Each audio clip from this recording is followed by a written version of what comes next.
నా పేరు సత్యనారాయణ రెడ్డి. నేను కన్జ్యూమర్ రైట్స్ కమిషన్ మహబూబ్నగర్ జిల్లా ప్రెసిడెంట్ని.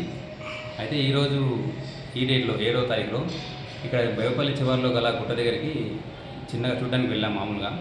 అక్కడికి వెళ్ళేసరికి ఒక జేసీబీ, ఒక టిప్పరు, ఒక ట్రాక్టరు మట్టి కొడుతుంది. ఇవేంటని తెలియడానికి వాటి దగ్గరికి వెళ్ళగా జేసీబీ అతను అక్కడ నుంచి పారిపోయాడు. మేము విజువల్గా అక్కడ టిప్పర్ ఫొటోస్ ప్లస్ ఆ ప్లేస్కి సంబంధించిన ఫొటోస్ తీసుకున్నాము. మా దగ్గర క్యాప్చర్ ఉన్నాయి. దాంతోపాటుగా టిప్పర్ అతనితో వివరాలు మాట్లాడగా జేసీబీ ఎవరిది ఏంటి అని అతని వివరాలు అడగగా అతను బోయపల్లికి చెందిన కేశవులు జేసీబీ అని చెప్పేశాడు. మరి ఈ బెంజ్ ఎవరిది అని అడిగితే ఆయన అతనిదే అని చెప్పారు. అతని పేరు వచ్చేసి వాలెడ్డి అన్నారు. భద్రత కళ్ళు ఉంటా అని చెప్పాడు. దాంతోపాటుగా వచ్చిన ట్రాక్టర్ ఎవరిదంటే ఆ పక్కన పొలానికి సంబంధించిన అతని కూడా చెప్పాడు వివరాలు. అయితే అక్కడ జరిగింది ఏంటంటే యాక్చువల్గా మేము అక్కడ పోయిన తర్వాత మొత్తం గుట్ట మొత్తాన్ని మట్టి అంతా తవ్వేసేసి తరలించేసేసారు. దాంతోపాటుగా అక్కడ ఇంకా మేజర్గా ఏమవుతుందంటే చెక్ డ్యామ్లు ఏవైతే పొలాల కోసం అని చెప్పి నీటి నిల్వ కోసం అని చెప్పేసి మనకు చెక్ డ్యామ్లు నిర్మిస్తాం కదా, ఆ చెక్ డ్యామ్ల విషయంలో కూడా ఇంత ఘోరంగా అక్కడ చూడలేదు.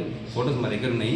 అయితే చెక్ డ్యామ్లు కూడా తొలగించేసేసి అక్కడ మొత్తం గోడ అనేది కడతారు. చెక్ డ్యామ్కి ఒక పక్క గోడని మొత్తం తొలగించేశారు, ఒక పక్క మాత్రం మిగిలింది. అంటే ఇప్పుడు రేపు తర్వాత వర్షాకాలం వచ్చిన తర్వాత గుట్టపై నుంచి వచ్చే వాటర్ చెక్ డ్యామ్లో ఆగాల్సింది. ఇప్పుడు మరి ఆ వాటర్ వస్తే చెక్ డ్యామ్ లేకుంటే ఆ వాటర్ ఎక్కడ ఆగాలంటే పంట పొలాలకి వ్యవసాయాలు మొత్తం నష్టపోవాలి.